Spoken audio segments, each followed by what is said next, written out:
Saudara-saudari yang dikasihi Tuhan, selamat pagi. Sebelum kita mendengar firman Tuhan, marilah kita berdoa. Kasih karunia dan damai sejahtera dari Tuhan Allah kita, Anaknya Yesus Kristus, dan Roh Kudus. Amin.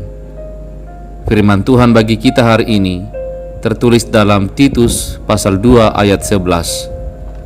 Karena kasih karunia Allah yang menyelamatkan semua manusia sudah nyata. Demikian firman Tuhan. Saudara-saudari yang dikasihi Tuhan, himne klasik karya John Newton, yaitu Sungguh Besar Anugerahnya, atau yang kita kenal dengan lagu Amazing Grace, merupakan salah satu lagu yang digemari oleh dunia. Namun, anugerah itu lebih menakjubkan daripada yang kita ketahui. Kata kasih karunia yang sinonim dengan kata anugerah pada dasarnya memiliki makna yang sama dalam bahasa Ibrani dan bahasa Yunani. Kata Ibrani, ken, yang diterjemahkan dengan kasih karunia, dipakai dalam pengertian perbuatan seorang atasan yang menunjukkan kepada bawahannya kasih karunia, padahal sebenarnya bawahan itu tidak layak menerimanya. Kasih karunia adalah pemberian Allah kepada manusia, padahal manusia tidak pantas untuk menerimanya.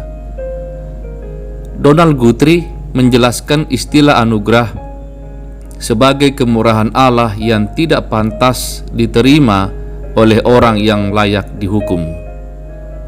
Kemudian Henry Tyson menyatakan bahwa kasih karunia Allah merupakan kebaikan Allah yang ditujukan kepada orang-orang yang sebenarnya tidak layak menerima kebaikan itu. Kata ini misalnya digunakan dalam Kejadian 6 ayat 8. Tetapi Nuh mendapat kasih karunia di mata Tuhan.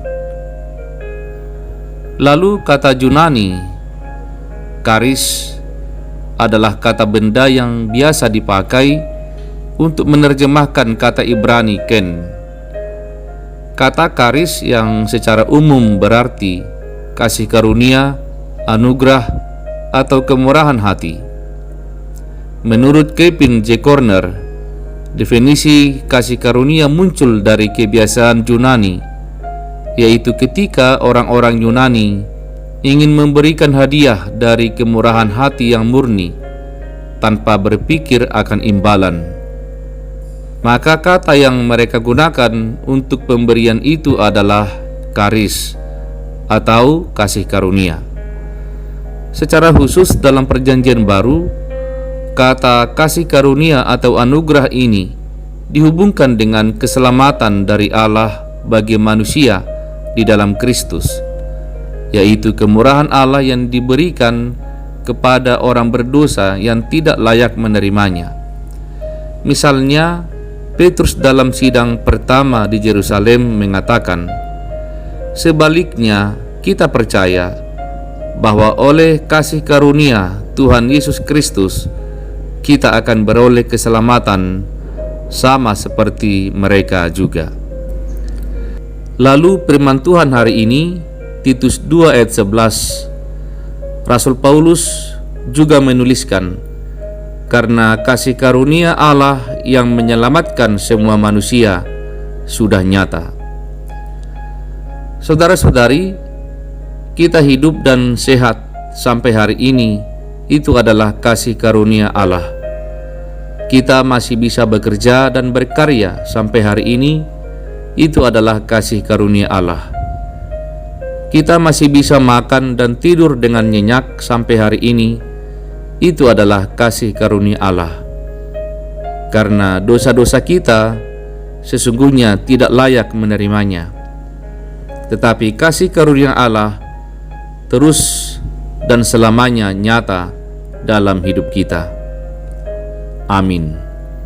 Marilah kita berdoa. Tuhan Allah yang menganugerahkan kasih karunia kepada kami yang tidak layak ini, Kiranya kami boleh mengapresiasi dan menggunakan kasih karunia Allah melakukan banyak kebaikan dalam hidup kami.